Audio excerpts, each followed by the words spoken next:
네, 이번 영상은요, 우리 1학기 기말고사 범위에 해당하는 마지막 영상입니다. 고려 전기와 중기에 어떤 사상과 문화가 다양하게 나타났는지 보는 부분입니다.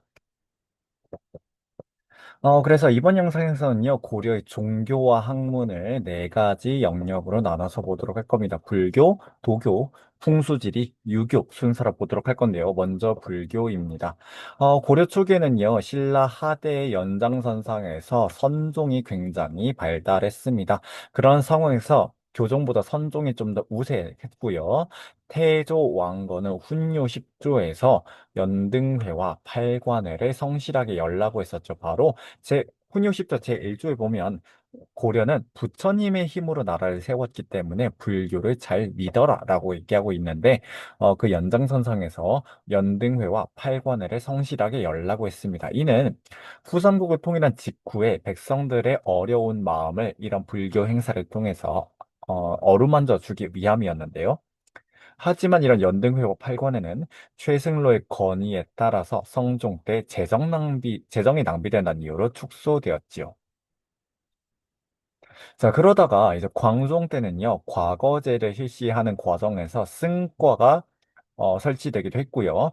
또 이 승과를 통해서 승직을 얻은 스님들이 가장 높이 올라갈 수 있는 승직 중에 국사와 왕사라는 것이 있어서 바로 나라의 스승, 왕의 스승이란 칭호를 가지고 있었던 아주 명예로운 직책이었습니다. 바로 당시 고려 불교계에서 가장 명망 있는 스님을 국사와 왕사로 임명했다라고 하는 것이죠. 자, 그러다가 이제 호족 중심의 사회가 점점 변화하기 시작합니다. 바로 호족과 육두품들이 과거와 음서를 바탕으로 고위관직을 여러 세대에 걸쳐서 독점하게 되면서 이러한 문벌이 고려 중기의 지배층으로 등장했습니다. 근데 문벌 중에는요, 문벌의 자식들 중에 스님으로 출가하는 경우가 있었어요. 그래서 국가의 지원을 교종에서 많이 받게 됐습니다. 주로 문벌들은 교종으로 많이 출가를 했거든요. 그래서 원래 선종이 중심이 되었다가 교종이 성장하면서 교종과 선종의 대립이 점점 심해졌습니다. 그러다 보니까 이 교종과 선종의 대립을 조금 무마해야겠다, 통합해야겠다라고 하는 공감대가 형성이 되었는데요. 이 중심에 있었던 인물이 바로 고려 11대 왕 문종의 아들이자 고려 15대 왕 숙종의 동생이었던 왕후, 즉 의천이라는 스님이었습니다. 의천은 국사 중에서 이 대각국사라고 하는 칭호를 갖고 있었는데요. 교종과 선종을 통합하는 교단 통합 운동을 벌였습니다. 그것은 이 사람이 바로 원효의 영향을 많이 받았기 때문인데요. 이 사람은 원효를 화쟁국사라고 부르면서 이 화쟁 사상을 굉장히 중시했습니다. 원효의 화쟁 사상은 당시 대립 중이었던 불교의 두 학파, 중관학파와 유식학파 사이의 대립을 통합하고 화쟁을 하려고 했었는데요. 바로 이런 것들이 영향을 받아서 교종과 선종을 하나의 틀 안에 통합하고자 했습니다. 그래서 교종 중에서도 화엄종을 중심으로 교종을 통합한 바탕 위에 교종과 선종은 바로 교종을 중심으로 통합하고자 했습니다. 교종의 교, 그리고 선종의 그 수양법으로 지관이라는 것이 있는데 이들을 아울러서 해야 된다라고 하는 교관겸수의 수양법을 제시했고요. 바로 이것을 바탕으로 중국에 있었던 천태종을 들여와서 고려에서도 해동 천태종을 창시하게 됩니다. 하지만 이 의천은요, 왕권의 후원을 받아서 정치적으로 두 종파를 통합하려고 했던 거였어요. 그러다 보니까 의천이 죽은 뒤에는 이 교단이 다시 분열되는 결과를 초래했습니다. 왜냐하면 너무 정치적이고 기계적인 통합이었기 때문입니다. 이러한 상황에서 교종과 선종의 대립은 점점 더 심해져가는 가운데 불교계는요, 특히 교종을 중심으로 해서 문벌의 후원을 강하게 받게 되면서 권력층과 점점 가까워져 갔습니다. 그런데 종교가 권력이랑 가까워지다 보면 타락하기 마련입니다. 이러한 상황에서 불교계의 타락을 비판하고 다시 정화하기 위해서 이번에는 보조국사 진울이라는 사람이 등장했습니다. 그래서 진울은요, 불교의 본연의 모습으로 돌아가자고 하는 불교 개혁 운동을 펼쳤고요. 바로 이 불교의 세속화를 비판하면서 수선사라는 절에서 불교 정화를 주도했습니다.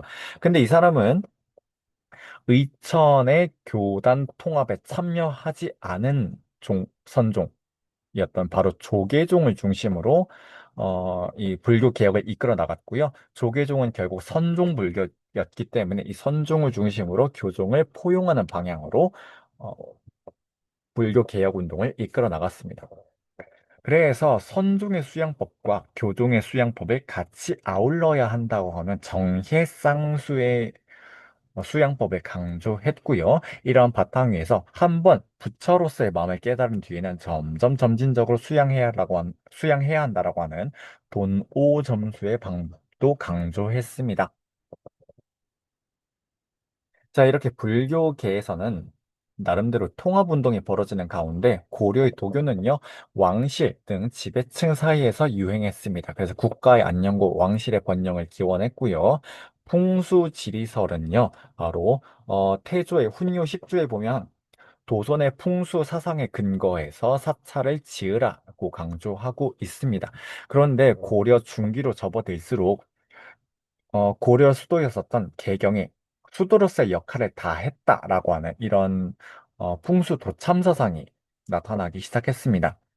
그러면서 개경을 대신할 수 있는 새로운 수도를 풍수지리 근거에서 찾기 시작했는데요. 유력한 후보지로 남경과 서경이 떠올랐습니다.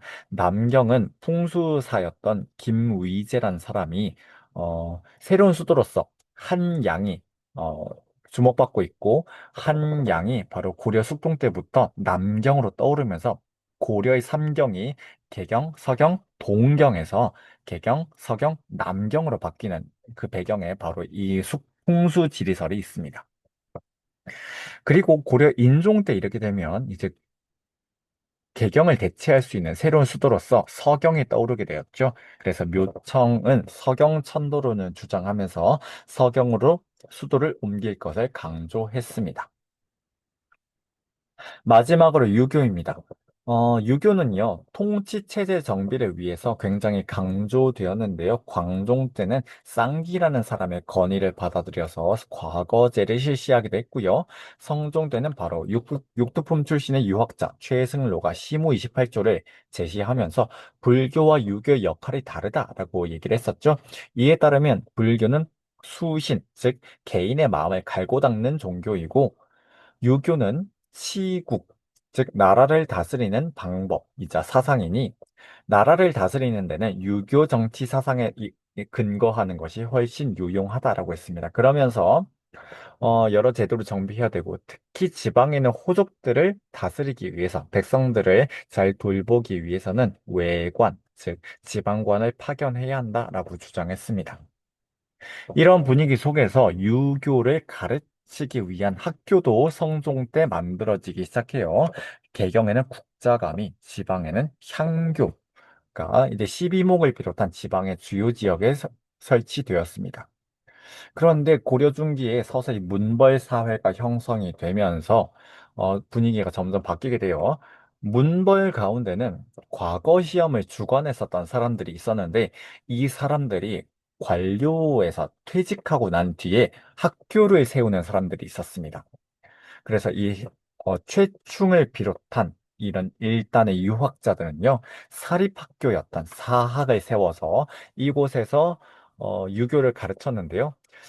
이 사람들이 과거 시험을 주관했었던 지공거라고 하는 이 벼슬 출신이다 보니 대체로 과거 시험을 족집게 특강으로서 진행하는 경우들이 꽤 있었습니다. 그래서 점점 국자감과 향교라고 하는 관학이 쇠퇴하고 이런 유학자들이 세웠던 사립학교 사학 시비도가 융성하는 결과를 가져오기도 했습니다. 이후에 문벌 사회가 붕괴되고 무신 집권기가 유행하면서 문신들 대신 무신들이 권력을 잡게 되었죠. 그런데 무신 정권을 안정시켰던 최씨 정권 때 이르게 되면 문신들을 다시 등용하기 시작했습니다. 특히 최우 때는요, 인사행정기구였던 정방을 자신의 집안에 두면서 문신들을 서서히 중용하기 시작했는데요. 특히 문신들을 모아놓고 이들에게 정책을 자문했었던 기구로서 서방이라는 기구가 있고요. 무신 집권기의 대표적인 유학자였던 이규보가 이러한 배경에서 등용이 되었습니다. 자, 그래서 이번 영상에서는요, 고려 중기와 전기의 사상을, 종교와 학문을 불교, 도교, 풍수지리, 유학을 중심으로 살펴보면서 고려 전기와 중기 문화를 좀 중요한 내용들을 중심으로 살펴보았습니다. 글쎄, 1학기 기말고사 시험 범위는 바로 여기까지 해당이 되고요.